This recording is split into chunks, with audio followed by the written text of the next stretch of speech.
Age 737. Planet Vegeta. Somewhere in the northern galaxy, there is a planet upon hundreds by the name of Vegeta. The beings who inhabit said planet are known as the Scions, a warrior race known for pillaging and conquering planets, destroying whole civilizations, and many other contemptible acts. Scions are distinguished by their rough facial features, most of which look primal and feral, as though they are ready to pounce at any given moment. Second is their notable strength and destructive tendencies, as stated before, and most importantly, the furry appendage in which the epitome of their power dwells within, their tails. While Scions may seem to many as the most terrifying race possible, striking fear in the hearts of many, there is a singular being who alone is even more fearsome and far more powerful than said savages, the tyrant for whom the Scions are made to work under, Lord Frieza. Lord Frieza, also known as the Emperor of the Universe, was a cold, no pun intended, disgraceful, and seemingly omnipotent being. He is the only being who was able to take advantage of the Scions' incompetence, showing no fear, as their power was minuscule in comparison to his. Planet Vegeta was but another pebble in his rock collection of planets. As head of the Planetary Trade Organization, which is responsible for the same line of work the Scions are well known for, he not only saw what he referred to as monkeys as tools for his rise to the universal throne but a valuable asset as well, in numbers and in strength. Frieza was but what you would have expected for a tyrant of the universe. A monster, to say the least. His skin was scaly and pink, giving him a demonic look. His face was a light shade of lavender, his eyes containing tiny, calculating, onyx orbs within them. His lips, along with his scaly fingertips, were black, as were the tips of his three-toed, reptilian feet, sort of resembling claws. His face looked as though it was covered with a white helmet, guarding his cheeks and forehead, two rather long, spiky horns protruding from either side and a violet crest in the center. He wore a custom, purple, PTO armor with wide, brown shoulder pads, white leg guards with brown padding in the center and arm guards to match, and a red glass device on his left eye. It seems as though this universe is far from regulated, as we have a tyrannical, narcissistic ruler who controls one of the most powerful races, but one man shall change all of that in a couple of decades, restoring the former peace. A man with spiky black hair in a white lab coat began walking around in the dark, glaring at the various Scion cubs in their mechanized cribs, as the turquoise fluid of the various incubators and healing tanks provided an ambient light in the room. He pressed a red button on the side of his technological eyepiece, which consisted of green glass and a white base for the main control functions. The scouter is reading 50. Low class. The man grunted as an audible blip. He scribbled down the numbers and class listings of the various Scion infants on his clipboard. It was when he reached a particular child that his eyebrows visibly furrowed, even with the dim lighting, as he read aloud the combat power. 2. It seemed like more of a question, rather than an indicative statement. He pinched the bridge of his nose, trying as hard as he could not display any more anger. Sighing, he read the name of the infant as well as its parents. Kakarot. That low-class giant's child, eh? Fidge. Sure is a shame for such a man like Bardock to have two excuses for warriors as sons. The infant in question had spiky, palm tree-like hair, just as his father did, a soft face, more akin to his mother, and was currently fussing in his sleep as the less-than-whispered words of the man in front of him. As Kakarot moaned in annoyance, still rustling in his sleep, the doctor scoffed and began to trudge away, his footsteps further annoying the nearly awake Kakarot. Tack, tack, tack. The doctor only took 3 more footsteps before the infant Kakarot woke up entirely, rubbing at his eyes in slight annoyance with a frown on his face. Even in the dark, the doctor could feel the uneasiness as the cub's eyes settled onto him. He stared back in the direction of the cub, but the tension in the air was thick, even Kakarot could tell, and so, he began to wail at the top of his lungs, startling the older Scion as he balled his tiny fists and flailed around. Covering his ears in annoyance, he quickly made his way over to the crying child, thinking of ways to calm the cub down. He was distracted, however, by the beep of the scouter on his face. Huh? Is it the brat? He inquired, as the numbers on his scouter began to rise. 20? He said as he added an extra 0 onto the clipboard until, still pathetic, huh? 2000. 2,500. This thing must be malfunctioning, the scion shouted, forcefully tapping the red button on the side of the device. His frantic behavior, however, further annoyed the already upset Kakarot. The numbers continued to fluctuate, and so he was unable to keep track before he was pushed back by an invisible blast of air from the young Kakarot's unnatural spike in ki, causing him to slam into the hospital wall and hit his head, knocking him unconscious. Kakarot's tears began to dry up as he began crying less and less on account of the amount of ki exertion that had just occurred in him. Wiping his tears with his tiny hands, he began to doze off as he fell back into a deep sleep. It's over. 9,000 was all the older scion was able to mutter in his unconscious state. A gruff call of the name Jine snapped the spiky-haired beauty out of her stupor as she struggled to comprehend what her mate, Bardock, leader of his Planet Elite Force platoon, was attempting to tell her. Bardock assumed the demeanor of an exemplary scion. Ruthless, cold-hearted, and powerful. The only thing he had that most scions lacked was his sense of realization and seeing things for what they were, and this came especially easy to him as he was cursed with the ability to see his future and untimely death. The scion had the face of a man who had seen ages too much in battle, as he had. He had a long, thick, and deep T-shaped scar donning his left cheek, cold, dark eyes, distinct, spiky, and unruly palm tree-like hair, and a seemingly permanent scowl. He wore a red bandana around his head, soaked with the blood of his fallen comrades, green battle armor with navy blue chest plates and yellow shoulder straps, red armbands with leg guards to match and to complete the fit, black combat pants, and boots with yellow tips. His mate was quite the opposite, being a kind-hearted scion with a soft, genial face, endearing black eyes, spiky hair with dangling bangs, and practically the same battle armor as Bardock, but around the waist was a skirt like a guard. What her mate told her was so convoluted and incomprehensible that it was far too much to take in, coming as a rush to her, like so. We need to get Kakarot off-world immediately. Frisia is planning on exterminating our race with a ball of mass destruction, and everyone refuses to listen to me. They think I'm going delusional. We need to execute this plan quickly. He's essential to the redemption of our race, no matter how weak he is. Jine? Jine, are you even listening to me? Said Bardock, growling with impatience. The scion had already attempted to make known the danger the planet was in to his comrades, and even the king, Vegeta, but after being literally and figuratively pushed away, he reached out to the one person he could trust. Once Jine snapped back to reality, she questioned as to why he would even believe that the loyal Lord Frisia would commit such an act of treason. Out of fear, he fears our power and the legend of the Super Scion, one which Kakarot shall assume the role of and become the avenger of our race, Bardock explained. Jine looked to him with a look of incredulity, before remembered that this was the man she put most, if not all of her trust in. One she had had 2 children with, and for her not to be down with a plan to save her child would go against everything that she paired herself up with him for. She took in a deep breath, looking down, before staring right back up at her mate and giving him a nod of approval. All right, let's do this. But what's the plan? Bardock smirked. I was thinking we could hijack a spare spacepod and use that to send him to planets suitable for him. As he is now, his measly power level won't get him far, so I presume he will be able to learn how to harness some of the dormant potentials he will need on a planet that matches him, Bardock said. Jine found it hard to follow, especially due to the fact that scions were normally warriors first and tacticians last, but Bardock was far from the norm. She gave him a warm smile and nodded in affirmation, as the two took flight in the direction of the nursery which held their son, Kakarot. Once locating the toddler amongst several other infants, who was still and resting in an incubator, Jine pushed the release button on the device, causing all of the rejuvenation fluids to drain. She gingerly removed him from the device and ran out of the hospital with the quickness to a jittery Bardock, who was standing outside with the secured pod. He called out for her to hurry, and she picked up the pace. Jine set the young Kakarot into the pod, the plethora of movement startling the child into a half-awake state. He looked at his parents with confused eyes and tilted his head in confusion, clearly oblivious to the situation at hand.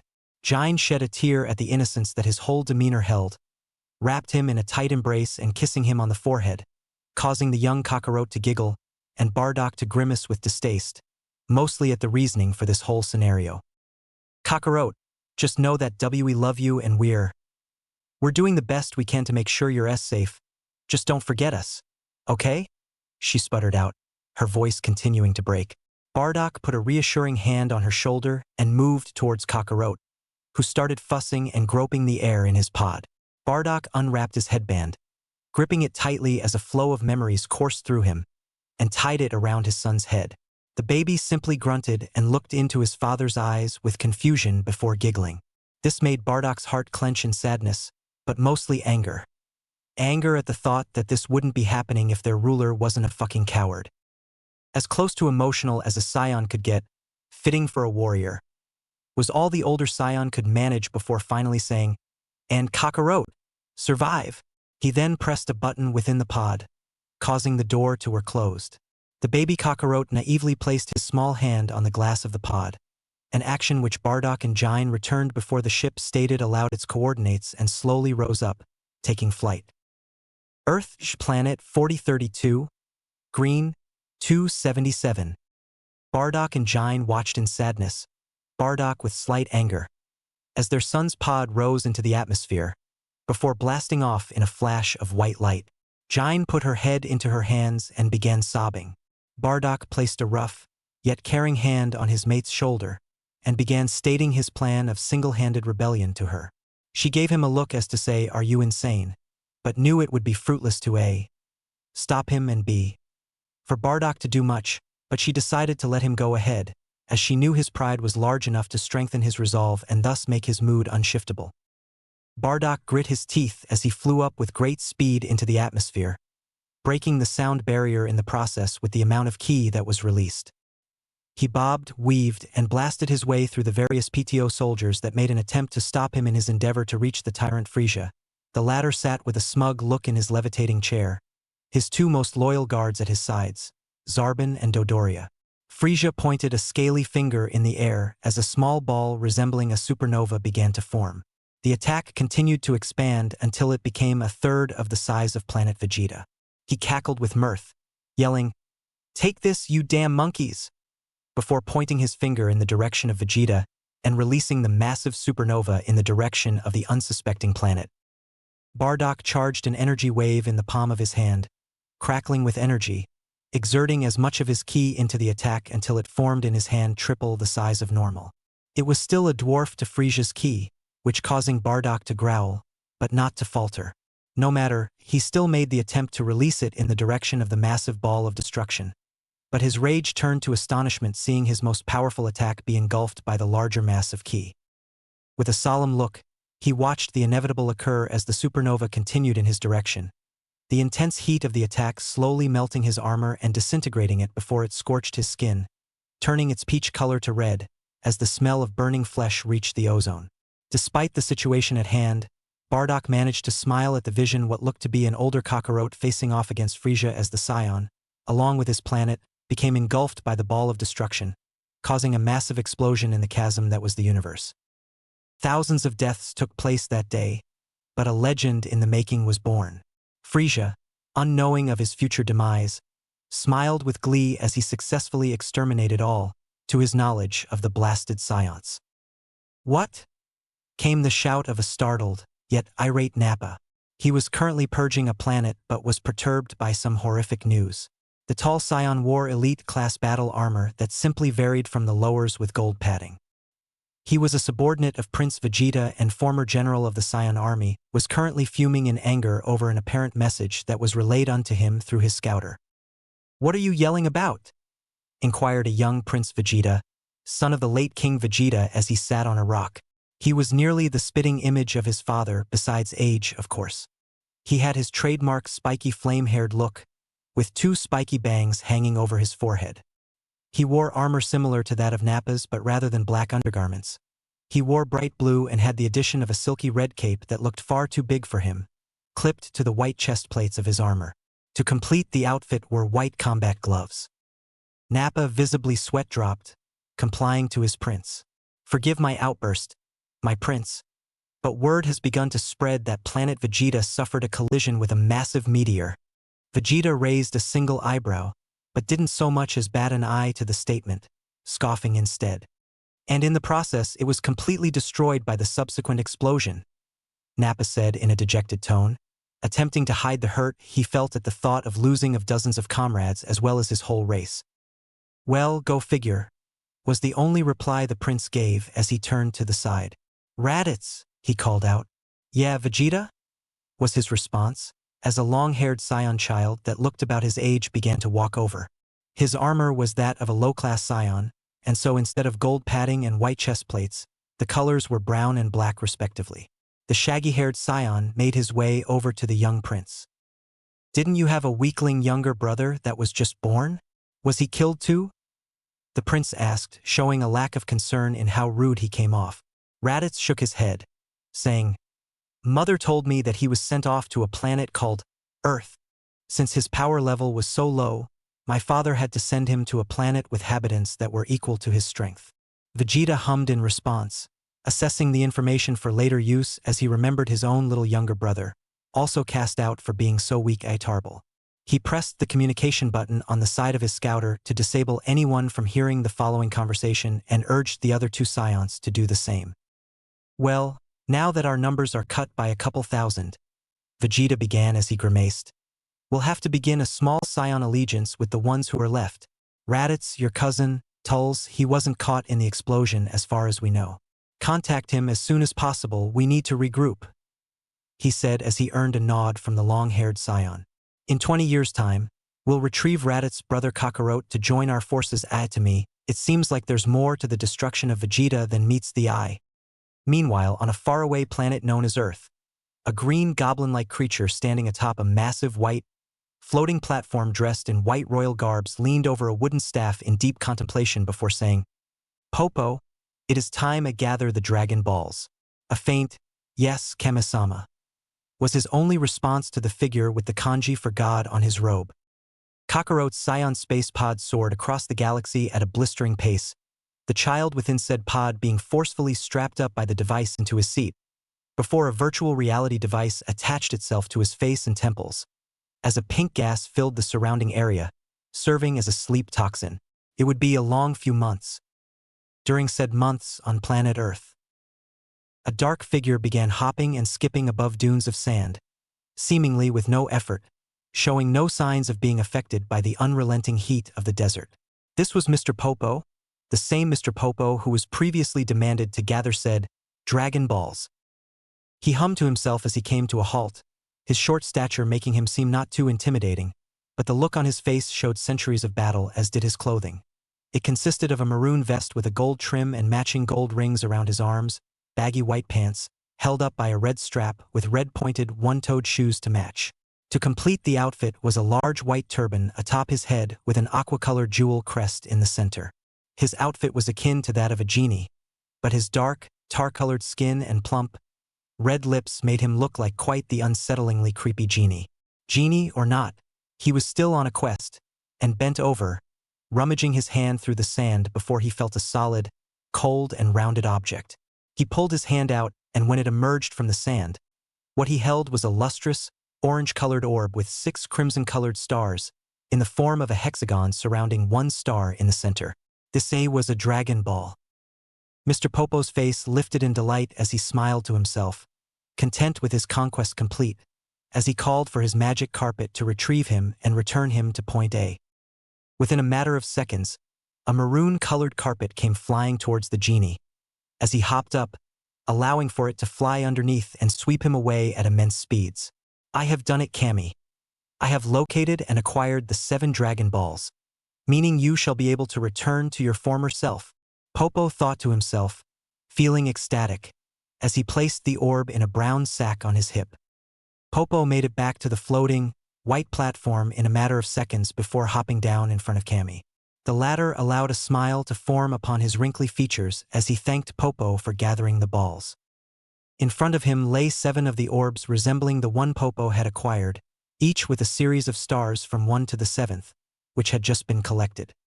They began to simultaneously glow a yellowish color, before Kami shouted, "Come forth, eternal dragon, grant my wish!" And in a brilliant display of light, a gargantuan figure began to emerge from out of the 7 balls. The sky turned dark as if it were nighttime, and thunder was heard in the distance as dark clouds began to emerge from seemingly nowhere. A bright, yellow light illuminated the sky as it assumed the form of a long, serpent-like creature. Even in its coiled state, it still dwarfed the size of a skyscraper, possibly even larger in diameter than the lookout itself, before a massive roar was heard. Kami and Popo looked upwards as they gazed upon the mystical figure of the myth of legend and Kami's creation, the eternal dragon Shenron.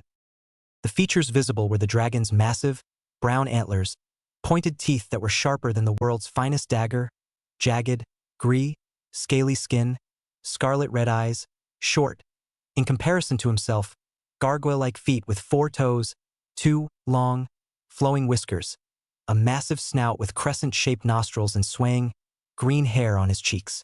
This was Shenron, the divine dragon lord of legend said to be able to grant any wish, and that was precisely what he was summoned to do. You, who have summoned me, what is your wish? Speak now, for I shall disappear if you have not an idea of a request. His voice boomed out across several miles, stretching far past the neighboring towns and cities. Kami slammed his staff on the porcelain ground as he began to speak in a loud voice. Yes, Shenron, I do have a wish, a request to be granted, he said as he smiled. I, Kami, wish for the restoration of and eternal youth, he finished. The massive dragon's crimson eyes began to glow as he pondered the wish stated. Very well, it is within the realm of possibility. It shall be done, was all that was said before Kami began to feel a physical change in himself. His wrinkles slowly began to fade into non-existence, his once olive-green color becoming that of a vibrant, shamrock color. His arms began to bulge as the once deteriorated muscles began to return, rejuvenating and revitalizing him. He felt as his once dormant strength begun to come back. He smiled as he dropped his wooden staff and began clenching and unclenching his fists in an attempt to feel out his muscles. Amazing! I feel young again, he shouted before looking to Mr. Popo and grinning. And it is all thanks to you, old friend. Mr. Popo began to tear up from the sudden adulation as he bowed his head in recognition. It was my honor to be of assistance, Kami-sama. A familiar, booming voice saying farewell snapped the two out of their moment of joy as the divine dragon began to glow in a yellow light before dissipating, the 7 balls from which he was summoned rising up to the height at which he stood, before scattering off in several directions, each leaving behind a trail of golden rays in their wake. Kami smiled warmly, feeling as excited as ever to be young again. So, he began, I believe it is time that I assume my role as guardian and train for the upcoming threat, that is, if we can even refer to it like that now. He finished, rather smugly. First order of business, we will have to upgrade the room of spirit and time's capacity and efficiency. Understood. Earning a resolute nod from his assistant deity, the two made their way to a set of steps leading to a large wooden door. One that would be a portal between Earth and the room of spirit and time. Kakarote's space pod soared through the Earth's atmosphere at an eccentric pace. The trip expected to take a few months actually took a year. This was only beneficial to him, as the same information bestowed upon him was able to be relayed multiple times until he got a heavy grasp of all the techniques, attacks, etc. The pod came nearer and nearer to the Earth's rocky terrain, making its way past a small mountain into a surrounding deciduous area. Said area, however, contained an unsuspecting elderly man with a bushy white mustache and thick beard. He wore a green hat, a Chinese martial arts uniform with black pants and black shoes. This was Son Gohan, former student and protege of Master Roshi, the world's strongest earthling. He hummed to himself quietly, strolling through the woods on account of one of his daily walks, before an explosion high above him, followed by a crash, snapped him out of his reverie. What in the world was that? The elderly man inquired.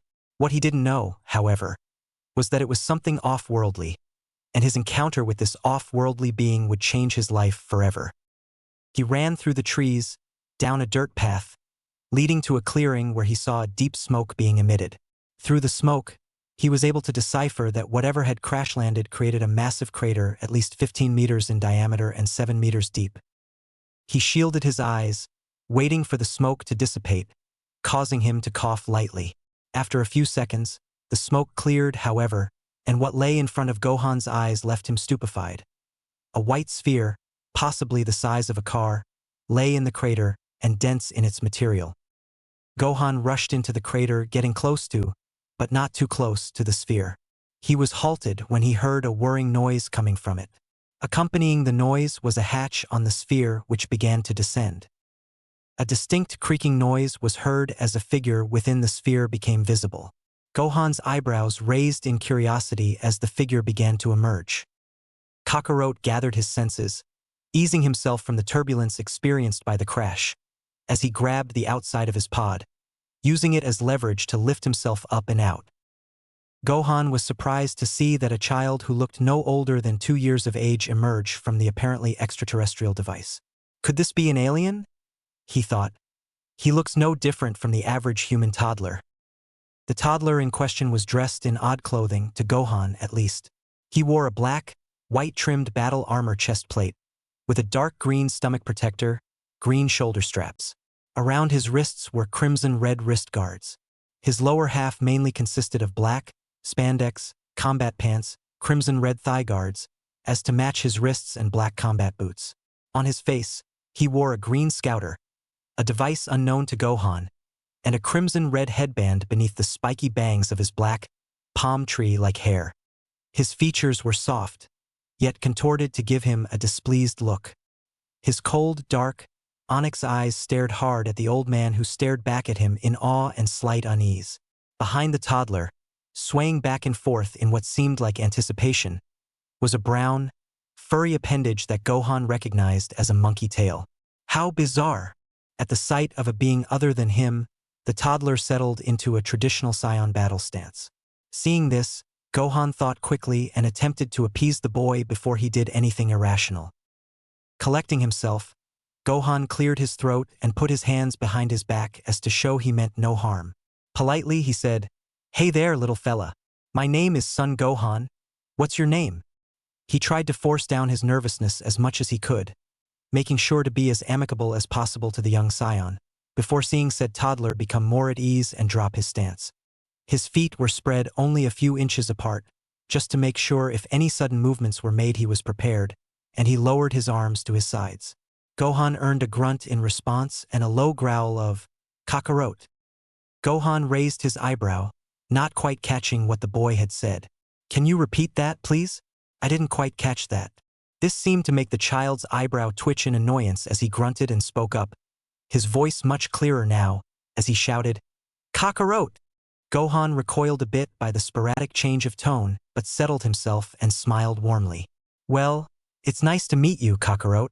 Now, where are you from? I haven't quite seen a child like you.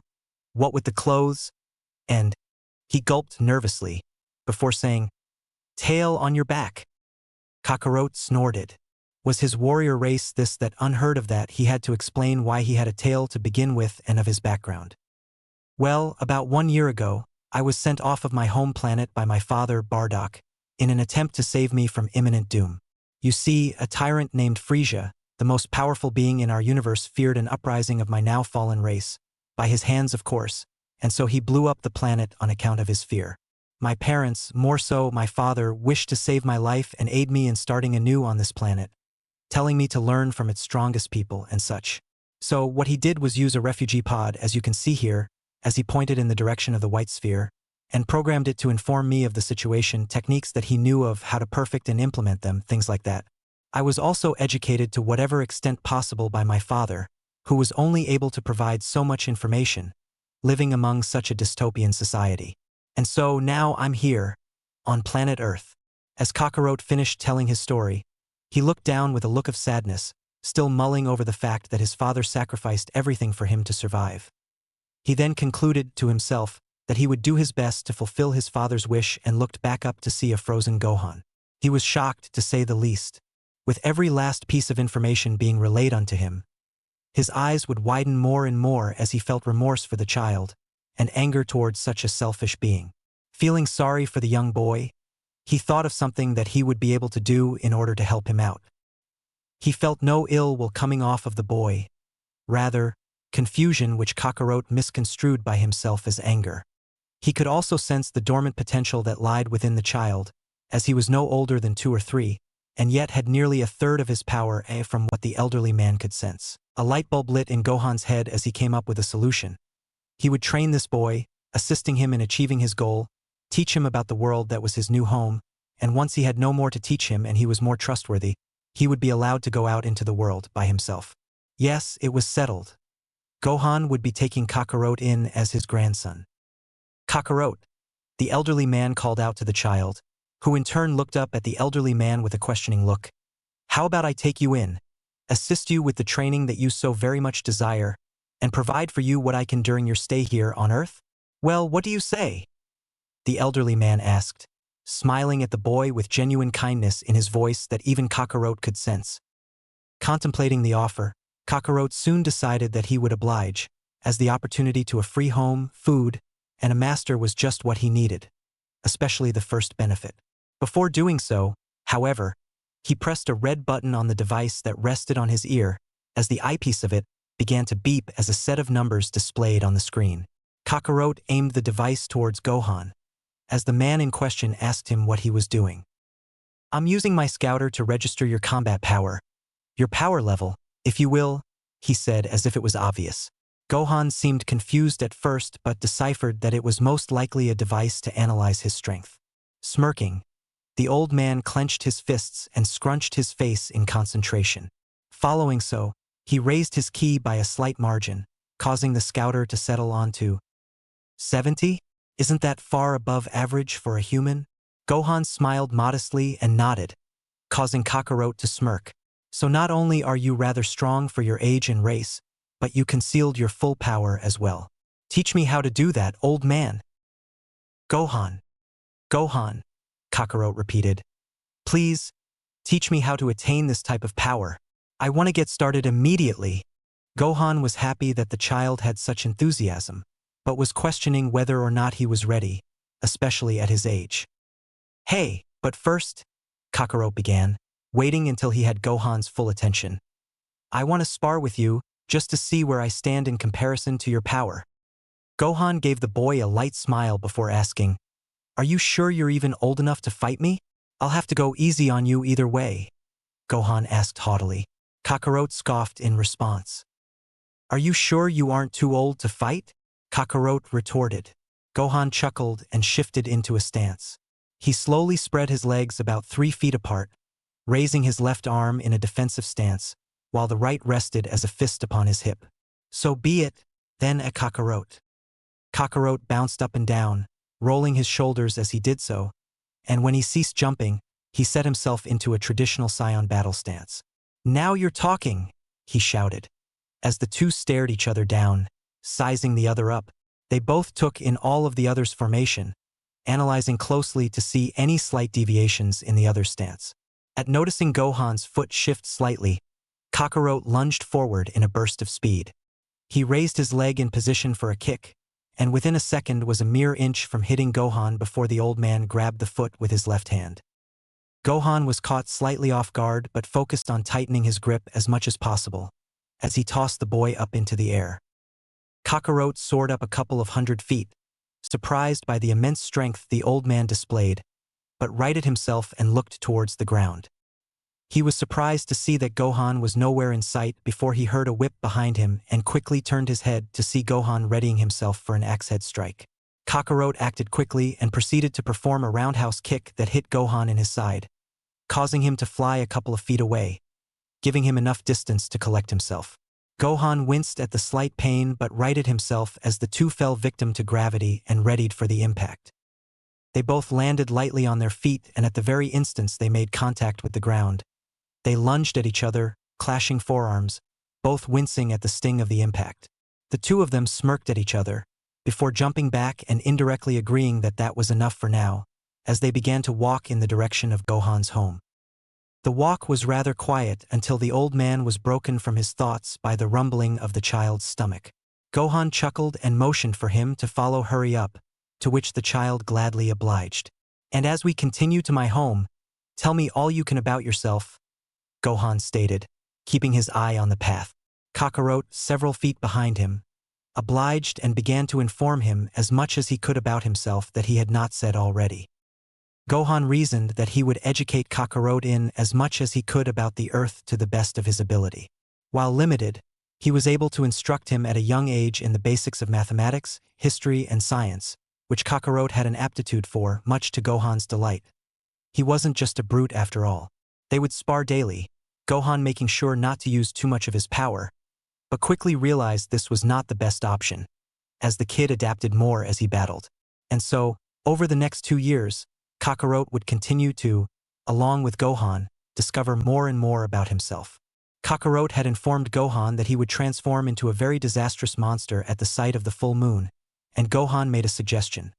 Since he had already been told by Kakarot that he would not remove his tail by any means, as it was all that his pride stood for. Instead, Gohan suggested that Kakarot learn how to adjust to a major weakness which lied in his tail.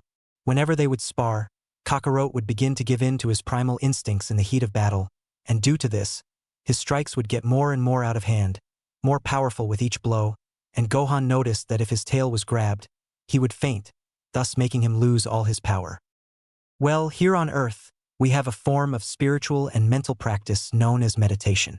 Along with this are several subsets of said practice, and one of them is sun gazing. Essentially, you must concentrate as much as you can to look in the direction of the sun, not directly at it to absorb its rays, as they are extremely beneficial to one's health. I believe you can be able to do the same with the full moon, but we should start on the first day of each month, just to be safe. Maybe it is possible that you can reach a form in which you don't transform, rather attaining the strength of an Oozuru, but stay in base. The 5-year-old Kakarot analyzed what Gohan said very carefully, mulling over the thought of meditating to harness the power of an Oozuru. It did not take long for him to comply, and so for the next 12 months, Kakarot would practice the art of moon gazing, and on the final day of the month, he would look in the direction of the moon, absorbing the Blutz waves necessary to achieve the transformation, but would push down the urges as much as he could. It started off rough, as every time Kakarot would even get a glimpse at the moon, his primal instincts would slowly take over, deteriorating all of his sense of reason, little by little, causing him to strike at Gohan blindly. At first, it seemed like no trouble to the old man to dodge and block the ill-prepared strikes, but as the first month went by, right before the final day, he was beginning to fall behind in power. The child's outbursts and brash temper was sure to be a problem. Rather than thinking with his fists and feet, he would have to learn to think with his mind and soul. It was on the final day of the month that Gohan realized that there would be some real problems. As Kakarot sat down on a rock in the middle of a stream, a light breeze caused his hair to flow in the dark of the night. Blades of grass were brushing against his clothing as he sat cross-legged, gazing upwards at a cluster of dark clouds, watching tentatively as they slowly parted to make way for the full moon. He inhaled sharply, whispering, "Here we go," as he stared at the full moon, revealed in its whole glory, as the clouds made way for Kakarot's line of sight to be undisturbed. Gohan stood several tens of feet away, watching Kakarot intently, settling into a stance, preparing himself for the worst. Kakarot just sat in stillness, allowing his skin to bask in the moon's rays, the moonlight giving his whole body a fluorescent glow, before thump, thump, thump, Kakarot's chest heaved up and down. In a repeated motion, his heart rate quickened, the beat becoming more fierce as it slammed against his chest. Dark brown whiskers began to form on either side of Kakarot's face, hair from the top of his head beginning to grow over his face, becoming the same color as his newly formed whiskers. His face extended into a snout, fangs protruding from his mouth. His palms began to bleed, the red liquid seeping into his now fur, as his nails grew into claws. His features became far more feral, and his eyes turned a deep scarlet red color. He began to slowly grow in size, growling as he did so until he grew a towering 30 feet in height. Luckily, due to the fabric of his armor, it expanded in size along with him. Oozuru Kakarot let out a massive roar that nearly shook the planet with its might. Gohan looked on with a great deal of fright as he watched his grandson, now turned great ape, bang his chest and screech, making his presence known. Gohan thought to call out to Kakarot, and thinking that trying was better than nothing, attempted to do so. He cupped his hands over his lips, screaming, "Kakarot! Kakarot, do you hear me?" Gohan screamed at the top of his lungs, directly at the massive creature. The chest banging and screeching lessened as he continued to call out his name, waiting for any signs of recognition. As the ape's primal actions waned and came to a halt, Gohan found out that the fruits of meditation and moon-gazing had been put to good use. For now, Kakarot had ceased his actions and stood upright, glaring down at the old man. "Kakarot, can you tell who I am?" he asked cautiously, inching closer to the beast. Receiving a slow, but a sure nod from the ape, he let out a sigh of relief and said, "All right, then we'll try to get you to meditate while in this form until you can speak coherently and fully control yourself. Is that understood?" Yet again, receiving a nod, Gohan sat himself a good 20 feet away from the ape and got into a meditative stance, motioning for the ape to mimic him. The ground shook as Kakarot sat his legs back into a cross-legged formation, but nonetheless, no great deal of damage was caused. And we're only 1/12 of the way there, Gohan thought, sweat dropping as he closed his eyes. With each passing month, he would gain enough control to prevent the brown fur from spreading all over his body, the growth of a snout, but couldn't prevent the glowing, crimson-red eyes from becoming a part of him. On the 12th month of training, however, he discovered something quite strange, while moon-gazing. Kakarot was sitting atop a rock in the middle of the river in a cross-legged position, his hands cupped together, taking in the serenity of his surroundings, sensing Gohan close by watching his every movement, ensuring that he did not lose control. It had never happened throughout the training, but Gohan did not wish to take any risks, and so supervised the boy every night. As Kakarot was performing his moon-gazing, he didn't see all red as he normally did when he looked down into the still water of the river. Kakarot squinted his eyes as he looked closely at his pupils, which were fully visible in the moonlight. Instead of crimson red, they were an amber color, something akin to a dark bronze-gold shade. Gohan stepped out, seeing Kakarot's form shift, looking to see what was wrong. "Kakarot, is something the matter?" the man inquired. "No," he breathed out calmly. "Quite the opposite, actually. I feel far more in control than usual." The statement made Gohan perk up slightly. He then felt Kakarot's ki, and true to what the child said, his power did increase tenfold, as usual, but he looked to still be in base form, with no visible, drastic, cosmetic alterations. "The power increase definitely is there, and I'm certainly proud that you've come so far in so short of a time. I had thought you would be erratic during the training, letting loose whenever, but your aura is far calmer than I would have suspected." Kakarot grinned with pride, thanking his grandfather for the adulation. The boy stood up on the rock to his full height, gazing at the moon with a blank expression. "I'm one step closer to my goal," he thought to himself. Inhaling and exhaling deeply, he said aloud, "Well, the grind doesn't stop, old man." As he turned to Gohan, "Tomorrow starts our real training," he said, clenching his fist in anticipation. Gohan gave an eye smile back at him, but in the back of his head he thought, "You say that now, but I don't know if I'll be able to keep up for much longer than 5 more years with you. You sure have come a long way, boy. I'm proud, very proud, indeed." Atop Kami's lookout. Kami had his eyes closed in meditation, as he stood at full height, around 8" 2, clutching his staff in both hands. He had become far more adjusted to his youthful body in the past few years, allowing him to not only fulfill his guardian duties but contemplate on the future and modify a few things to ensure a better one. The first order of business that he took care of after the Dragon Balls had scattered was entering the room of spirit and time with Mr. Popo. Initially, he had thought it was dangerous for him to leave the lookout unattended but reasoned that not much could occur in 24 hours, and if something had, the training within the said room would be enough to appease any threat. Speaking of, the room of spirit and time was the greatest places of utility on Earth.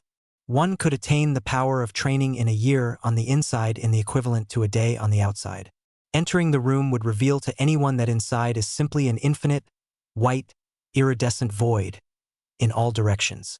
Walking forward will lead one to a set of steps. On the right side is a recuperating area, and straight forward, if one goes down the set of steps, they would experience gravity 10x that of Earth. As one goes farther into the depths of the chamber, they would experience more intense gravity, denser air, natural disasters, and harsh weather conditions. Implementing this into his training, Kami had Mr. Popo tag along, giving him a near-even training partner to spar with, and someone to keep him from going insane, one of the downsides for a mentally ill-prepared warrior. In the chamber, Kami was not only able to increase his physical prowess exponentially, but his skill in relation to his roots, the ability to use magic to some extent.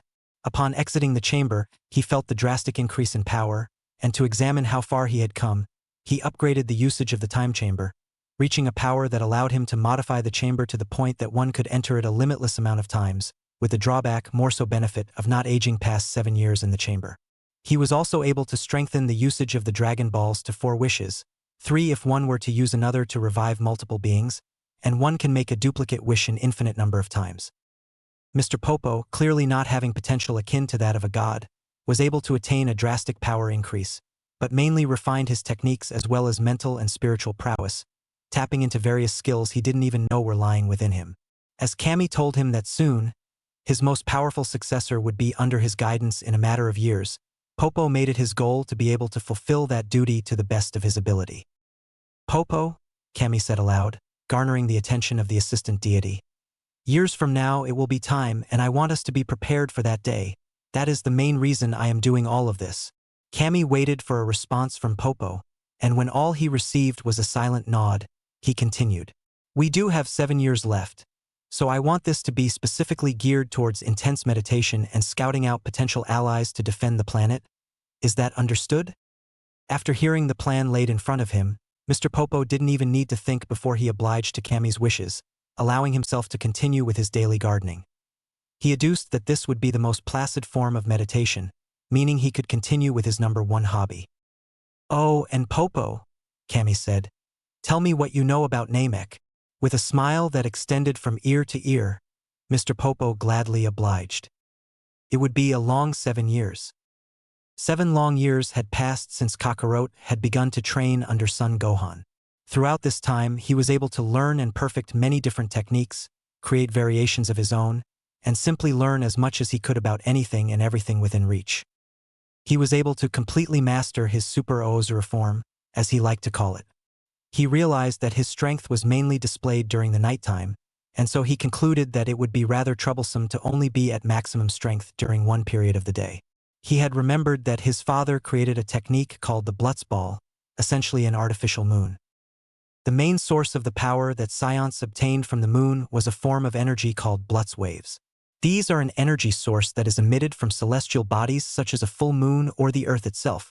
It is only when a scion absorbs 17 million zeniths, or the unit used to measure the waves of celestial light, through the retina, a reaction occurs in the tail which serves as a catalyst for the transformation. Kakarot's father, Bardock, was able to come up with a technique that implemented combining one's ki with the atmosphere of any designated planet. The eventual reaction that would ensue is, of course, the Oozuru transformation. Of course, being that the technique provided such an immense amount of power, a drawback of it was that it was extremely taxing on the body. What Kakarot would do to counter this, however, was use the technique repeatedly in harsh conditions every single day. He would fly up about 30,000 feet, or at least up to a point when the air would become harder for him to inhale, getting as high into the atmosphere as possible, before performing the Blitzball technique. Just as he did when he would moon gaze, he would meditate while doing so, attempting to keep the form for as long as possible, or at least until the point of extreme fatigue. This continued for the 7 years, and now Kakarot was 13 years of age. In terms of his appearance, he had changed quite a bit. No longer a little boy, he stood at a height of 5'1". His trademark spiky, palm tree-like hair remained the same, but his facial features were rather different. He abandoned his permanent scowl for a more placid and relaxed look. His guard was always up, however, but he had calmed down considerably under Gohan's mentorship and living quite a peaceful life. His clothing had also changed as well, as he went for a more earthling look. He wore a dark gray martial arts gi, a white belt holding up his black pants which were tucked into his age-old black combat boots. There was a hole for his tail and it was wrapped tightly around his waist. Kakarot had also buffed up considerably from the time that he had begun training. His arms consisted of developing muscles, rather than his chubby arms from before. His chest visibly showed through his gi, as did his six-pack of abs that were wrapped behind his clothing. He looked well beyond his age in terms of physique, but he was no older than a regular teenager.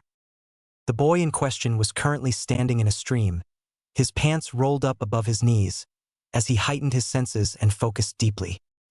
He glared at the water, taking in the sounds of the splashing and rippling water as he saw the form of his target come into view. In a swift motion, he jutted his hand into the water with a great deal of speed and retracted it quickly with the fin of a massive Mount Paozu tuna in his grip. The fish began to flail around in his hand, obviously unknowing that its efforts were entirely fruitless. Kakarot licked his lips in delight as he stepped out of the stream and slipped on his shoes, heading towards the path that led to his home. A car raced down the mountainous path of Paozu as a lavender-haired girl within the vehicle began muttering to herself. She pressed a button on the top of a compass-like device in her hands as a grid appeared on the screen of the device. With a beep, a flashing yellow dot made itself known as it revealed itself on the grid in the direction that she was headed. She smiled to herself. "So it's this way. Nice," she said, as she stomped her foot on the gas as the speed of the vehicle increased. Dust kicked up behind her as she made her way around a sharp turn as she scaled the mountainside. The screeching of tires against the rocky ground was heard by an unsuspecting Kakarot as he turned his head in the opposite direction of where he was headed. The hell? He squinted his eyes as an unfamiliar object came into view.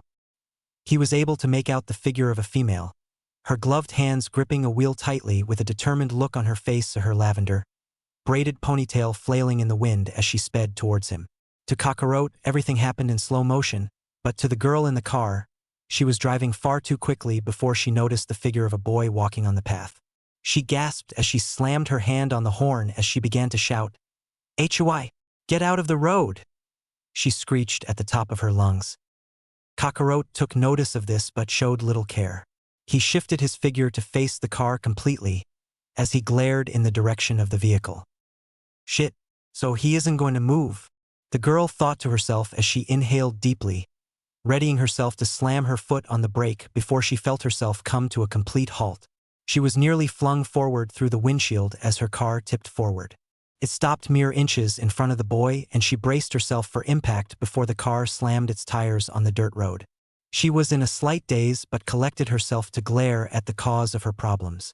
Little did she know, if it weren't for Kakarot using his key to halt her vehicle, she most likely would have died or suffered fatal injuries at the least. She growled as she leaped over the car door and started stomping towards the boy. She was wearing a pink blouse with Bulma in bold black letters sprawled across her chest. Around her waist was a brown belt with a pouch clipped to it on her left hip, and to complete the fit was violet socks tucked into aqua and white-colored sneakers. To Kakarot, her appearance in general was rather dull, but something about her enthralled him as she stomped in his direction. "What the fuck is wrong with you, dumbass? Didn't you see me driving here?" she shouted, her face turning red with anger. Kakarot raised an eyebrow in response. "Didn't you see me walking? Also, I live here, and I think it rather rude for you to intrude on me like this." His response only further upset the girl, but she mulled over his words a bit and remembered what she had traveled there for in the first place, the Dragon Ball. She calmed herself down considerably, putting on as much of a smile as she could to de-escalate the situation. "You know what, you're right.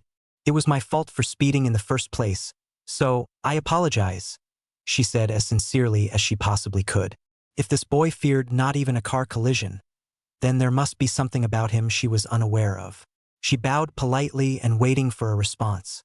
At hearing a grunt and apology accepted, she sighed and raised her head to look at him, before having to look down due to the height difference. "So, what brings you here anyway?" asked the growingly impatient Kakarot. He was just about ready to feast before this girl interrupted him, so he wished she'd make it quick. The girl used her hand to flip the ponytail behind her with a snobbish look in her eye. "Well, excuse you. Is that any way to talk to a beautiful woman such as myself?" she said with pride in her voice.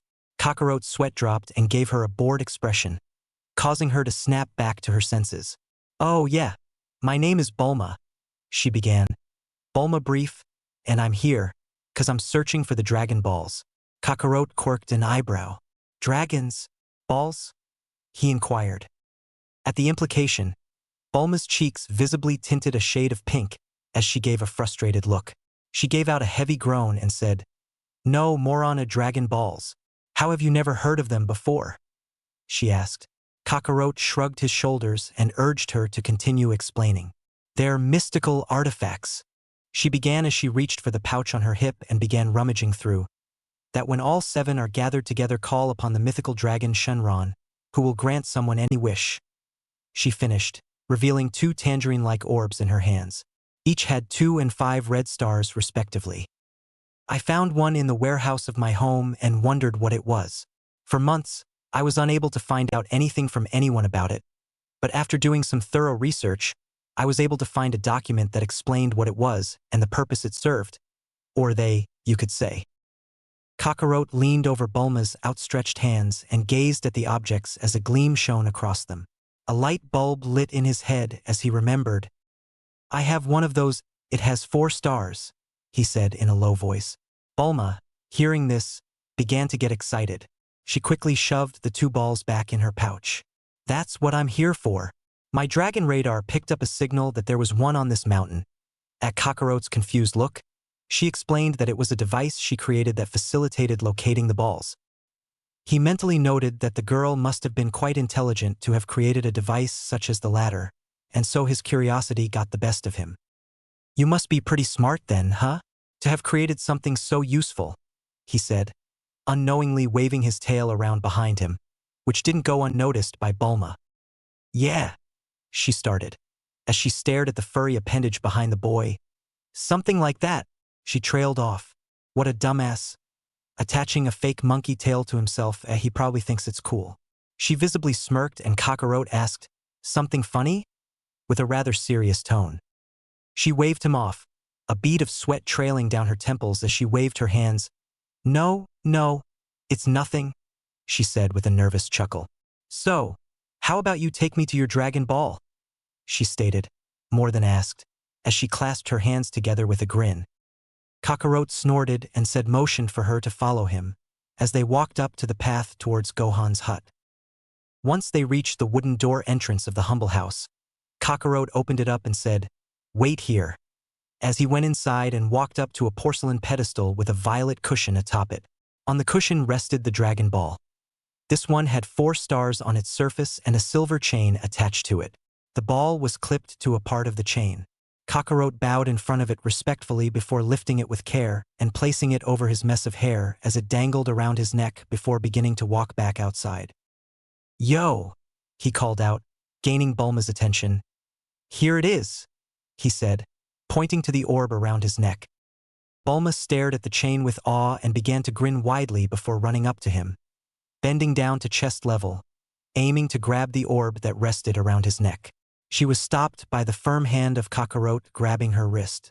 She looked at the boy as he looked down at her with a serious expression. You can't have it, he said plainly.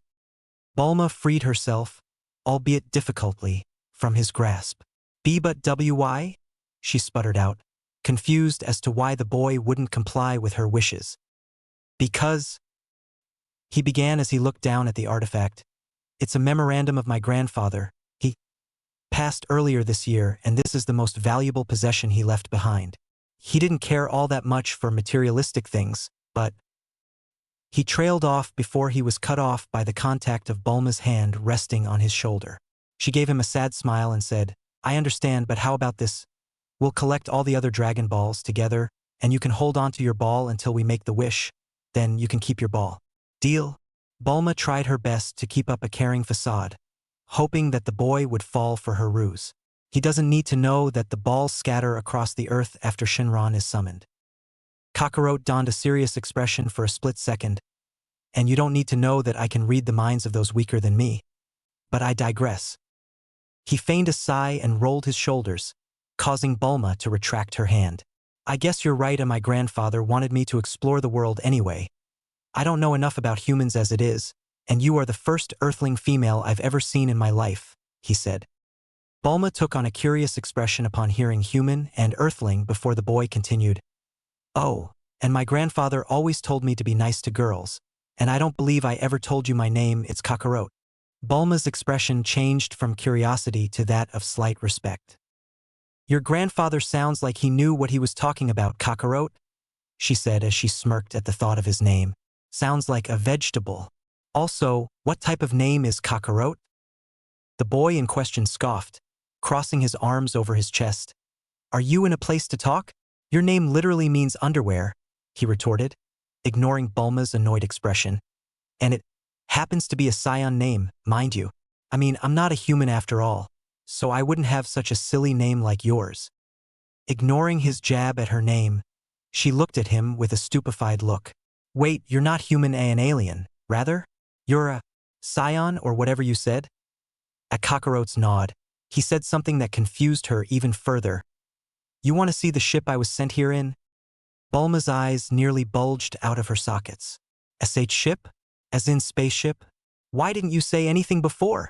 She shouted, raising her arms in the air to display her surprise.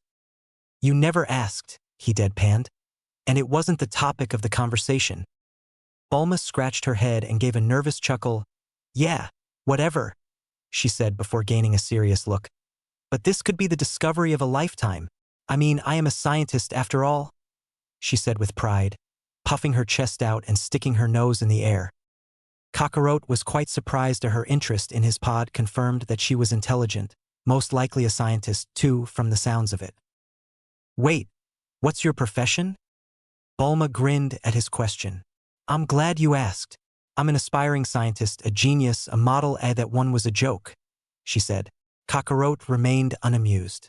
And the daughter of the famous Dr. Brief, founder of Capsule Corporation, and the smartest man on Earth. At this claim, Kakarot was quite interested. Wait, as in hoi poi capsules? He inquired. Ah, so you have heard of them. You aren't as uncultured as I thought you were, she joked. Speaking of, she said as she took out said capsule. It was white and shaped like a medicinal pill but larger with a blue ribbon around the center with a C and button on the top. Bulma pressed the button and the car that she had driven in became encased in a cloud of smoke. With a loud BM, the cloud of smoke cleared, revealing no car where it had once stood. Kakarot looked at where the car had stood and pointed in said direction, looking towards Bulma with a dumbfounded look. Nodding in affirmation to his unasked question, Bulma said, Yup, these capsules are used as a form of storage. There isn't anything that can't fit inside one of these. Anything. Pretty cool. Huh. Kakarot shook his head to revert himself back to his senses, saying, Never mind that. Let's go find the damn ship, he grumbled. He just wanted to get all of this over with so that he could begin their quest. He ran in the direction of the woods, speeding past and evading all the trees, making sure to keep at a pace that Bulma could follow. Even so, she was behind him, panting heavily, begging for him to slow down. Her request fell on deaf ears as the boy continued towards the space pod's location. After about 30 seconds of running, Kakarot stood before a large crater, one that contained the device that he arrived on the planet in. After a few seconds, an annoyed Bulma finally caught up. She was panting heavily as she leaned against a tree to keep her balance. She seemed as though she was going to say something but pushed back the urge as she was far too tired. You're lucky, asshole. Here it is, Kakarot said, jumping into the crater, gracefully landing in front of the pod as though it was nothing. Just who is this kid? The lavender-haired beauty thought. She was shaken from her stupor as the sound of the pod creaking open at the presence of Kakarot. Bulma rushed over to the pod with what little energy she had left, her amazement serving as a form of adrenaline. The girl slid down the dirt slope of the crater as she neared the space pod with a look of awe. Shit, she breathed out. She looked inside the now exposed interior. The amount of advanced alien technology that fascinated her was innumerable. She giggled with mirth as a childish smile made its way onto her face. She bit her lip and began rubbing her thighs against each other as her feet shifted and she squealed in glee. She had one hand grabbed the cloth around her crotch tightly and clenched the other so hard it began to shake. Bulma was beginning to feel short of breath and Kakarot simply stared at her with a confused look. The female gender. How bizarre. He thought as he watched Bulma collect herself and take out an empty storage capsule before again looking stupefied as his pod disappeared in a puff of smoke. Bulma righted herself, still giggling with glee at the discovery before saying, If you don't mind, I'll be taking this back home after we collect the Dragon Balls to study it with my father. Receiving a shrug from the boy, she assumed that meant it was all right and thanked him greatly.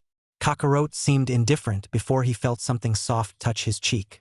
He turned his gaze to the girl next to him, who placed a light kiss on his cheek. She winked at him and stifled a laugh as she saw the deep tint of red on his face. He hadn't the slightest idea of what it was that she had just done, but it felt nice. He placed a hand where her lips had been as his mouth hung open in doubt. He faced the girl that had just kissed him and asked in a whisper, as he was beginning to lose his voice, "What W was that for?" He breathed out. Bulma gave him a sly smile and said, "Just to thank you, since you just made my day in more ways than one," she said. "Besides, you're kinda cute." At Bulma's words, Kakarot turned redder than he already was and uttered a soft thanks. Bulma giggled at the boy's reaction and thought, "It sure is fun to tease this kid. It might not be that bad traveling with a scion." Then she realized something. "Wait," she began. "How are we supposed to get out of this crater?" Her response was a quick, firm hand placing itself around her waist, and she squeaked in shock. She traced the hand around to see the boy that she had just called cute wrapping his arm around her. "Hold on," Kakarot said before he pushed his feet up off the dirt and began to hover above the ground. Ignoring Bulma's frantic speech as pebbles and dust began to pick up and whirl beneath his feet. Soon enough, the two teens were above the trees and Bulma tightly wrapped her arms around Kakarot's neck in fear. The only thing ceasing her fright from taking over was the feeling she got of the young boy's musculature. The soft skin of her arms coiled around his strong, stiff neck was one thing, but her hands were placed right over the cloth that covered his chest, and the firm, chiseled feeling she felt nearly made her melt with lust. She felt a lower part of her getting moist and she blushed, instinctively wrapping her legs around Kakarot's waist. The contact Kakarot felt gave him a weird feeling, but he managed to collect himself and wrap his tail around the girl's back, pulling her closer to him. He had just met her but already felt something within himself with her around that he had never felt before. Weird, he thought as an odd noise snapped him out of his thoughts.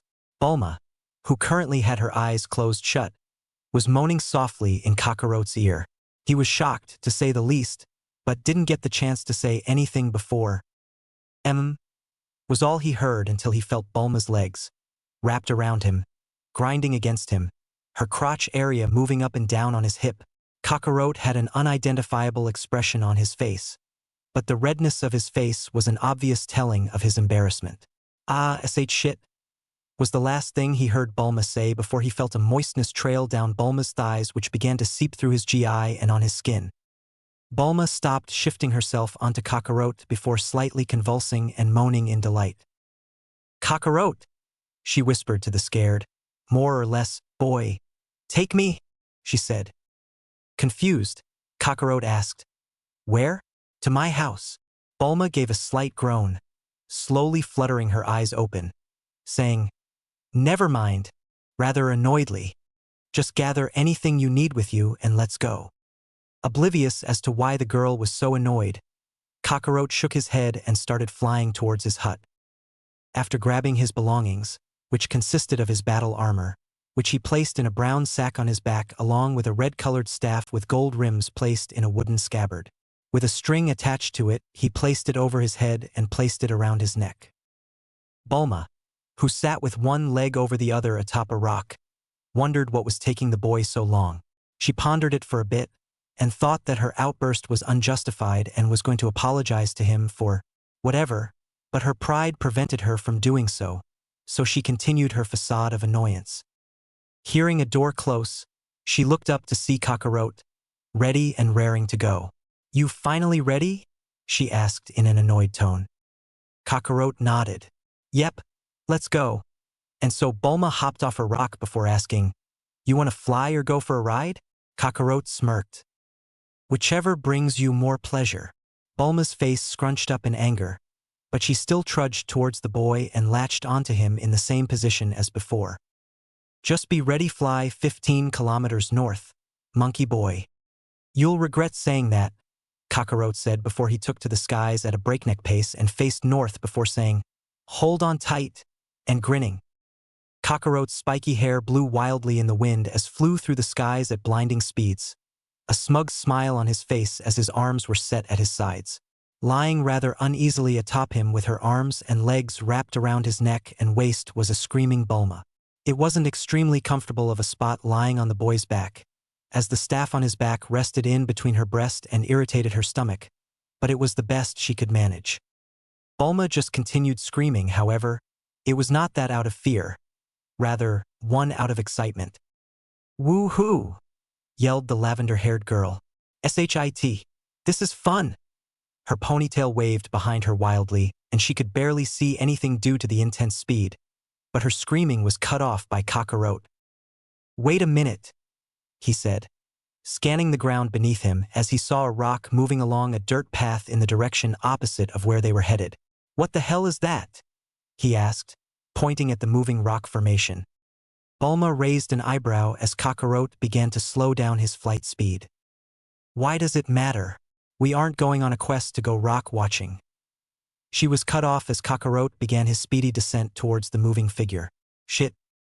Dust and debris kicked up around the two teens as Kakarot righted himself in a standing position and allowed Bulma to climb off of him. The two began walking towards the rock of interest and upon closer inspection realized that it was a turtle shell. Said turtle was trudging across the dirt with its flippers, moving at the fastest pace possible for its species, groaning as it did so. "Excuse me," came a voice that broke the turtle from its concentration. It looked up to see a spiky-haired boy in a martial arts GI gazing at him with curiosity and a lavender-haired girl behind him in a pink blouse with her arms crossed. "Why, hello," came out the hoarse voice of the turtle, doing its best to make conversation. "Why is it that a sea turtle is so far away from the sea, going in the exact opposite direction in fact?" The second part of what Kakarot had said caused the turtle to gasp in surprise. "What? Do you mean to tell me I've been going in the wrong direction this whole time?" "Oh," came the dejected voice of the turtle. Upon seeing the boy's confused look, he began to introduce himself, waving a flipper. It said, "My name is Turtle, and my home is out at sea on a remote island with the turtle hermit Rashi." The rush of information came as a shock to the scion. "Wait, you mean the Master Rashi? The strongest human on Earth?" Noticing Kakarot's spike in curiosity, Bulma began to insert herself in the conversation as well. "You mean that old man who fought alongside Mutato in a stand against the Demon King Piccolo all those years ago? The Master Rashi?" she inquired. "Yes," Turtle said. "Wait, how about I show you him instead? If you return me to my island, then he could possibly give you a great reward," Turtle reasoned. Kakarot didn't even need to ponder over the potential rewards he could be given before turning to Bulma with a grin. "Do you know what this means, Bulma? I could possibly get to train under Master Rashi, getting me closer to my goal. And it's in the direction of the next Dragon Ball, correct?"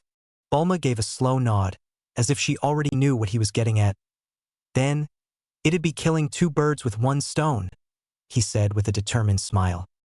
Bulma sighed, but mulling over her options, she realized this was the best ultimatum, and so decided to comply with the offer. She shrugged. "Whatever works," she said coolly. "Well, shit, let's get on with it," he said. "Wait a minute," Turtle said. "How are you going to get me there in the first place?" he asked, scratching his head in confusion. "I'll carry you," he said, before grabbing Turtle by his shell and picking him up firmly. He motioned his head towards his back for Bulma to grab on, and she said she'd use a boat capsule to get there instead. "It'll be far too difficult for me to hold on while you're carrying him and having that sack on your back," she reasoned. "Suit yourself," he said before he was enveloped in a flame of white ki as he rose into the air and at lightning speed went in the direction of the only island that came into view. "Is that it?" he asked Turtle. Receiving a nod of confirmation, he quickened his speed even further with a smirk on his face. "Shit, he's fast," Bulma said to herself before she pulled out her hovercar capsule, which revealed itself in a puff of smoke, driving towards the shore. Kakarot touched down onto the sand of the remote island Turtle called his home. "Well, here we are," he said, setting Turtle on the sand, watching as the sea creature gave him a content smile. "Thank you a million. I shall make sure Master repays you with the greatest gift possible," he said as he made his way into the pink-painted household on the island. On the front of it were the words "Came House" in red lettering. Kakarot decided to take in the beauty of nature and sat on the sand in a traditional meditative pose, closing his eyes and taking in the sounds of the sea. Several minutes later, he heard the familiar sound of an engine and the splashing and parting of waves. He opened his eyes to see a familiar female driving towards him at high speeds. Once the vehicle reached the sand, she hopped out and in front of Kakarot's meditating form. Capsulating the vehicle, the following explosion rattled Kakarot from his thoughts. "Could you be any quieter?" he asked mockingly. Bulma snorted and crossed her arms, refusing to give a response. "Where's the old man? I checked the radar and it says that the ball is here, it's possible he has it." Her words were cut off, however, by the opening of a door, revealing an old man in question. He had a bushy white mustache, like Gohan, but a rather long beard as well. He held a wooden, brown staff in his right hand, wore a Hawaiian, floral shirt and white shorts with sandals. On his face was a pair of red-rimmed sunglasses with dark green lenses which gleamed in the sunlight, along with his shiny, bald head. "Yo!" he greeted, raising his free hand. His figure immediately caught the attention of Kakarot, who stopped his meditation entirely. He took in the sight of the old man in front of him and seemed to be pondering over the description that Gohan had given him. This was Master Roshi, all right? "Hello," the two teens said in unison. He looked to Turtle, saying, "So that young man," as he pointed towards Kakarot, "is the one who rescued you?" Upon receiving a nod from the ecstatic Turtle, he nodded his head and stepped forward towards the boy, who in question stood up straight to face the old man. "I would like to thank you, young man, for rescuing my turtle from imminent death. I would have loved to repay you in giving you the flying Nimbus, but from what I've been told you can fly already," he said. "Also, what is your name? I would like to properly thank you later." "My name is Kakarot." "That name rings a bell," said the boy, as he put his hands together and bowed respectfully. "And it was my pleasure, Master Roshi, to be of help to Turtle. I've always been told by my grandfather, Gohan, that it is only right to assist those in need." Roshi nodded sagely as a response. The boy sure has a deep level of respect, he thought to himself. He then looked behind Kakarot, taking in the sight of the tail that was waving around and making a mental note.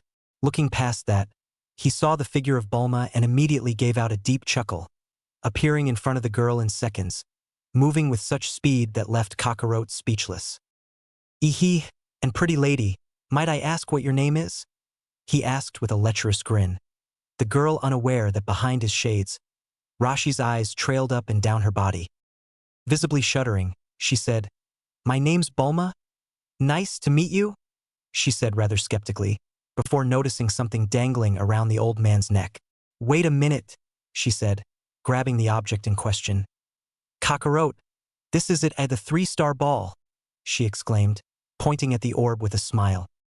At the force of being pulled, Rashi stumbled forward and with a gleam in his eye, reached out and put a hand on Bulma's breast, caressing it for however many milliseconds before getting punched square in the face and getting sent back a couple of feet.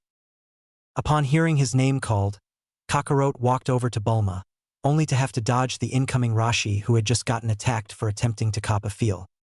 Bulma, red in the face with a tick on her forehead, clenched her fist in anger, shouting, "Pervert! You disgusting old man!" Rashi, now in a slight daze, picked himself up, rubbing his now bleeding nose. "Don't you know how to respect your elders? And I believe it was you who grabbed me first," Rashi exclaimed back in fake anger. "That's only because I want the thing around your neck," she exclaimed, pointing directly at the Dragon Ball. At this, Rashi visibly calmed down, taking the necklace off to display the Dragon Ball in its full glory to the kids. Bulma grinned at the progress. "So, can we have it?" Bulma asked, sounding more as though she was begging. Rashi placed a finger on his chin in thought before Kakarot finally chimed in. "How about we fight for it?" he asked. "My grandfather has told me so many great stories about you and how great of a martial artist you are. And personally, I want to train under you too, so how about it?" Rashi visibly sweat dropped at the statement, his mouth hanging slightly open. He wasn't an idiot. It was obvious that the child was leagues more powerful than he, even in his buff form, and Kakarot most likely knew that as well. Clearing his throat, Master Roshi began to speak. Well, I do enjoy the prospect of training Gohan's grandson, so I'll agree to train you, but you'll have to snatch the Dragon Ball from me instead, Roshi said with a grin. Experience triumphs far over strength. Let's see how the youngster can do. Not backing down from a challenge, Kakarot eagerly accepted, jumping across Roshi on the sand to keep some distance. All right, ready when you are, old man, Kakarot said with a smug grin. Roshi raised an eyebrow and nodded, not even bothering to take a stance or pull his hand back from the outstretched position it was in. Bulma eyed the two with curiosity, wanting to see how fast Kakarot could move on land. I have got to see this. Kakarot crouched down low, taking a traditional Saiyan battle stance, mixed together with the style that Gohan had taught him, using Gohan's hand placements for offense and the Saiyans' body structure for defense. Roshi watched the boy curiously. He has very few openings for such an innovative style. We'll see how well he does, though. Before he even completely finished his thought, however, Kakarot zipped out of his sight, appearing right in front of him. Roshi was caught off guard but quickly gained his composure as he saw Kakarot reaching for the necklace with such speed and precision he had never seen from a human. Thinking fast, he wrapped the string of the necklace around his staff, raising it up in an attempt to move Kakarot's hand away. Rather than moving back, however, the boy quickly snaked his hand around it and placed his elbow so that it was directly underneath the turtle hermit's chin and his hand secured on the ball. Kakarot scoffed. I win. I thought you'd be more of a challenge. There was no need for him to place a brutal strike on the old man when he had already achieved his goal. Roshi smiled good-sported, watching as the boy retrieved the ball before tossing it over to Bulma. Although, I can't wait to train under you, the boy said, bowing with a grin. Kamisenin. He then scooped up Bulma, who pointed in the direction of a remote town. Before the two took off, Kakarot moving so quickly that the trees were swaying forcefully in the wind. Stroking his beard, Roshi thought, I think I've just found Earth's greatest defender. And he's one of my future students. Guess it's time to start my own training until he comes back. Whenever that will be. Soaring through the skies, Kakarot asked Bulma what their next destination was called, to which the girl replied, Aru village. It pretty much looks abandoned from here, she said, as they descended to the rather desolate-looking village. Once she was freed from his hold, she clicked the pin on the radar, waiting for the beep before pointing to a small house. It's in there, she said, as the two walked to the front door of the house. Bulma knocked on the door, and just then, Kakarot's face turned serious, as he said, Step back. The second the door opened, an axe quickly, at least to Bulma, came down, reaching for Kakarot's head. It never hit its mark, however, as the boy put out a singular finger in defense, causing the metal object to shatter into a dozen pieces, Bulma shielding herself from the shards. Kakarot scowled. And why is it that you attempted to attack my friend and I when we mean you no harm? Kakarot asked with venom as a figure revealed himself. It was an old man who was shaking in fear. He gasped and immediately lay prostrate with his hands out. I apologize, Sir Oolong. I meant not to anger you. I just can't let you take my daughter, he yelled, sobbing as Kakarot and Bulma looked at each other and then to the man in confusion. Who's Oolong? They asked in unison before the old man faced up and a look of shock took over the fear on his face. He then placed a hand over his heart and sighed. Oh, thank goodness. I thought you were Oolong, stranger. He is a beast that has been terrorizing our village for what seems like forever. He is able to take many shapes and forms and has been taking our daughters and granddaughters every time he comes down here. No one knows of his exact location, so we've simply been lying in wait, trying to devise a plan to retrieve our children. It was at that moment that Bulma noticed all of the people that resided in the house, but even though the room was dimly lit, she able to recognize the glow of a familiar object behind an elderly woman. She excused herself through the crowd of people, rushing until she got to the ball, which, sure enough, had 6 stars on it. Holding up the artifact, Kakarot! She shouted. I found it! Her look of happiness then turned to that of confusion when the object was taken from her hands. Just what do you think you're doing, young lady? Asked the elderly woman who had been standing in front of the ball. This is a family heirloom that has been in our possession for generations. You simply can't just up and take it, she said with a glare. Bulma eased up, putting her hands out in a calming manner. I apologize for that, ma'am. It's just we're collecting those, and to complete the set, I must have it, she pleaded, but the woman refused to budge, shaking her head. Sighing, Bulma was ready to admit defeat before a light bulb lit up in her head. What if we got rid of Oolong for you? Inquired Bulma. The old woman placed a finger on her chin in thought before nodding, saying, If you can deem yourselves worthy by defeating him and locating our children, I shall be more than glad to give you this orb. Bulma clapped and grinned in glee before all got silent, as the ground began to shake. Murmuring began to surface before Kakarot took it upon himself to move his unfazed body outside. What he did not expect to see was a large blue bull, with massive yellow horns and a nose ring standing right in front of him, digging its hooves into the ground in an attempt at intimidation. Kakarot remained still, looking quite unamused. Impudent boy, for what reason do you stand in my way? The beast growled out. While behind him, everyone cowered in fear. One of the villagers managed to shout, That's him! Kakarot simply scoffed. This is what you are so afraid of? Dumbass, can't you tell? He exclaimed, before phasing behind the massive bull and executing a chop to the back of its head, causing it to slump to the ground. Right after, a puff of smoke appeared and soon dissipated to reveal an anthropomorphic pig wearing a Korean War-era Chinese People's Liberation Army uniform. It's a ruse. He can transform, he said as if it was obvious. All the villagers look at him in shock before immediately surrounding the two, cheering and congratulating the boy on his simple victory. Bulma pushed and shoved her way through the crowd until she reached Kakarot. Nice, you beat him, she exclaimed, before receiving a look that said, As if I couldn't. She sweat dropped before she began to panic, seeing as the boy had his palm facing out, a faint blue glow encircling his hand as an orb of ki formed in front of it. What are you doing? She exclaimed, before Kakarot unleashed the attack upon the pig, disintegrating him in a fraction of a second. All that remained was a burnt imprint in the ground to remind all that witnessed it the sheer power of Kakarot. Killing him, he replied plainly. I already remember his scent and I fixated on it, so, he said as he pointed in the direction of a rather large mansion. There's the palace that he's harboring the girls. Now, the Dragon Ball, if you would, he said, pointing to the woman who had made the promise. Rather hesitantly, she handed the ball to Bulma, plopping it in her outstretched hand.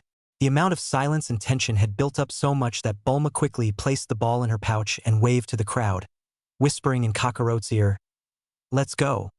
Before throwing a capsule which had a motorbike in it, she hopped on, gripping the handles tightly and gesturing for Kakarot to sit behind, but he said he'd rather run. If you can keep up, she said. Kakarot smirked at the challenge and the two zoomed off, leaving a trail of dust and confused villagers in its wake. They then regained their composure and headed off in the direction of Oolong's palace. The sky had become a dark orange color, as it was approaching dusk, and Kakarot and Bulma were currently running and driving respectively in a vast, dry, desert area. It was quite unique, considering the fact that the number of bustling life forms such as trees, mushrooms, and various odd rock formations grew in the area. Bulma scowled. Shit, it's cold. I wonder how long it'll take us to get to Fire Mountain, she pondered.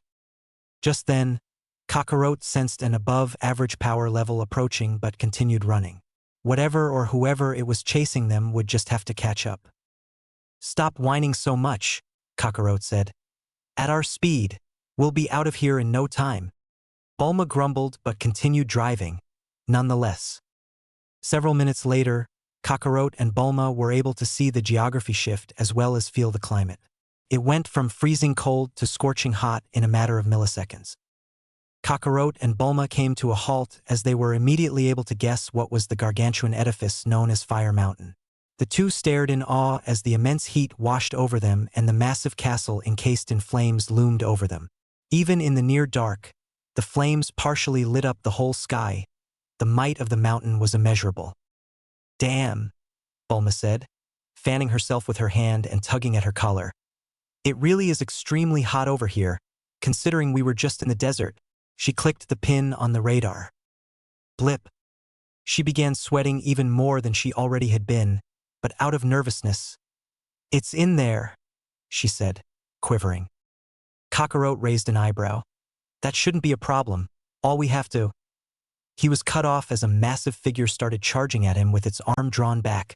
As the massive arm swung down on Kakarot's frame, he easily caught the fist with one hand, tossing the massive figure in the air, immediately trailing the massive man in hot pursuit. Bulma watched the scene in shock, yelling, "Get him, Kakarot!"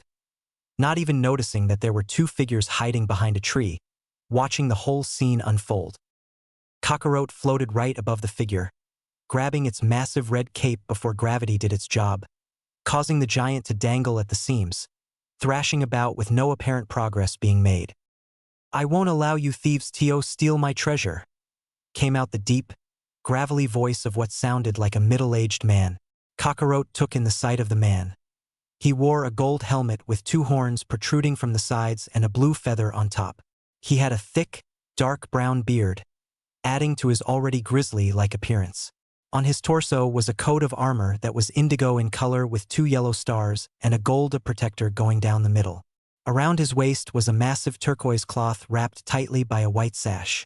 Around his wrists were gold-rimmed, dark violet guards, and to complete his outfit, he wore black martial arts pants tucked into massive brown combat boots.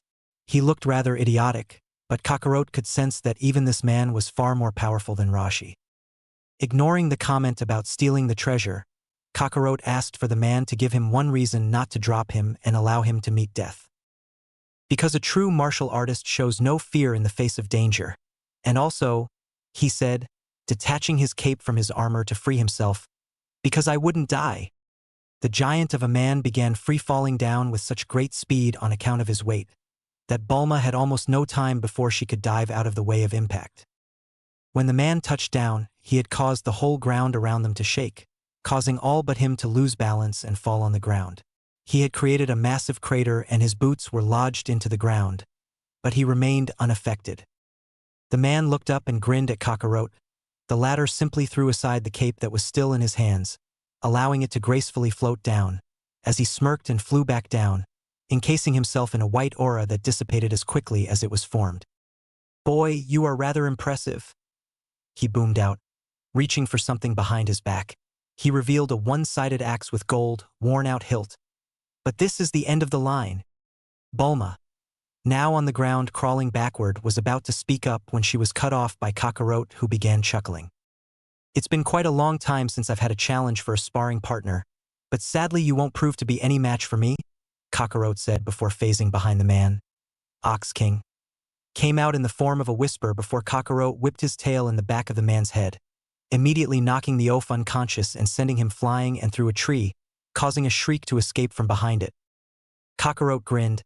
"I didn't know trees screamed," he exclaimed, causing whoever it was that was behind the broken tree to scramble out in a rush. How did you know we were there?" exclaimed a high-pitched voice. In response, another, rather deep one answered the latter's question, chuckling as they rose up from their crouched position. "Isn't it obvious, Poir?" he said, fully standing up. "The kid's clearly a skilled martial artist.